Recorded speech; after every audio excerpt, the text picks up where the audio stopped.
El 7 de diciembre, nuestra iglesia recuerda a San Ambrosio, arzobispo de Milán. Año 397, Italia.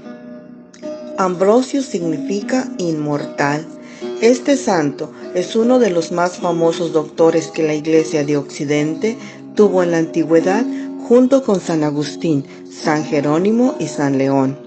Nació en Treveris, al sur de Alemania, en el año 340. Su padre era romano y gobernador del sur de Francia. Murió cuando Ambrosio era todavía muy niño. Y la madre volvió a Roma, dedicándose a darle al hijo la más exquisita educación moral, intelectual, artística y religiosa. El joven aprendió griego, llegó a ser un buen poeta, se especializó en hablar muy bien en público y se dedicó a la abogacía. Las defensas que hacía de los inocentes ante las autoridades romanas eran tan brillantes que el alcalde de Roma lo nombró su secretario y ayudante principal, y cuando apenas tenía 30 años fue nombrado gobernador de todo el norte de Italia con residencia en Milán. Cuando su formador en Roma lo despidió para que fuera a posesionarse de su alto cargo, dijo: «Trata de gobernar más como un obispo que como un gobernador». Y así lo hizo. En la gran ciudad de Milán, Ambrosio se ganó muy pronto la simpatía del pueblo. Más que un gobernante, era un padre para todos, y no negaba un favor cuando en sus manos estaba el poder hacerlo.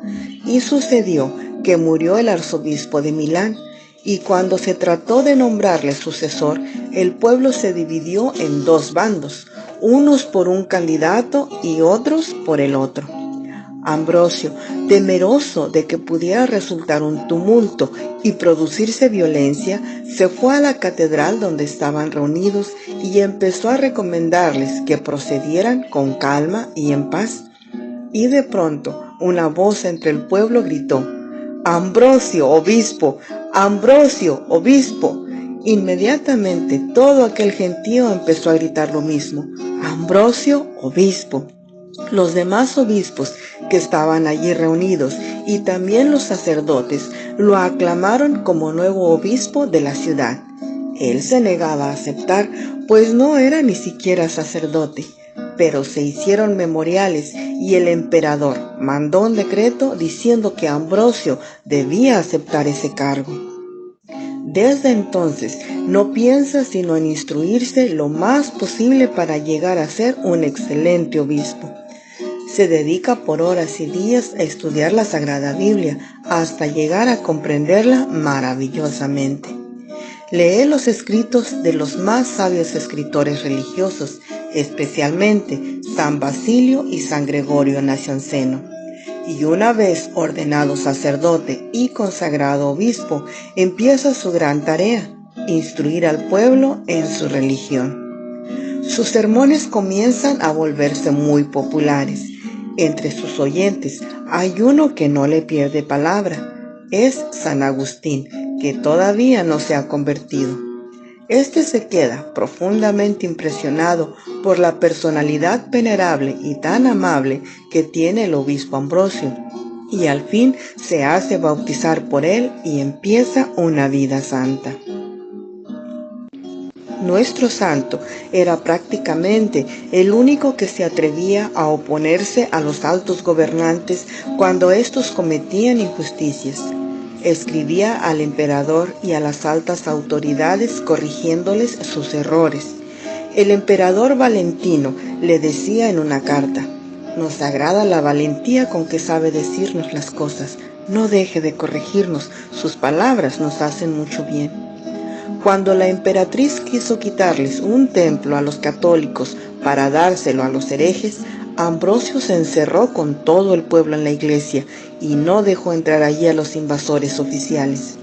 Componía hermosos cantos y los enseñaba al pueblo, y aprovechó esas largas horas de encierro en el templo para enseñarles muchas canciones religiosas compuestas por él mismo. Después los herejes lo acusaban de que les quitaba toda la clientela de sus iglesias porque con sus bellos cantos se los llevaba a todos para la catedral de Milán. Sabía ejercitar su arte para conseguirle más amigos a Dios. Este gran sabio compuso muy bellos libros explicando la Santa Biblia y aconsejando métodos prácticos para progresar en la santidad. Especialmente famoso se hizo un tratado que compuso acerca de la virginidad y de la pureza. Las mamás tenían miedo de que sus hijas charlaran con este gran santo porque las convencía de que era mejor conservarse vírgenes y dedicarse a la vida religiosa. Él exclamaba: «En toda mi vida nunca he visto que un hombre haya tenido que quedarse soltero porque no encontró una mujer con la cual casarse». Pero además de su sabiduría para escribir, tenía el don de poner las paces entre las enemistados.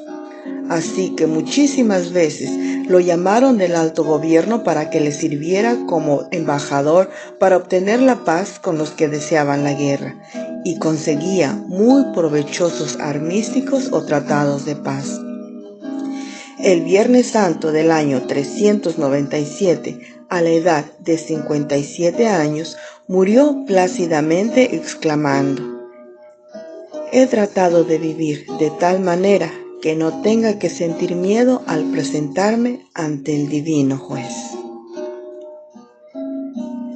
Dios Padre Todopoderoso, que así como el palacio del arzobispo San Ambrosio estaba siempre abierto para que entraran todos los necesitados de ayudas materiales o espirituales, que así también cada uno de nosotros estemos siempre disponibles para hacer todo el mayor bien posible a los demás.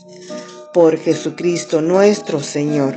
San Ambrosio, ruega por nosotros. Amén.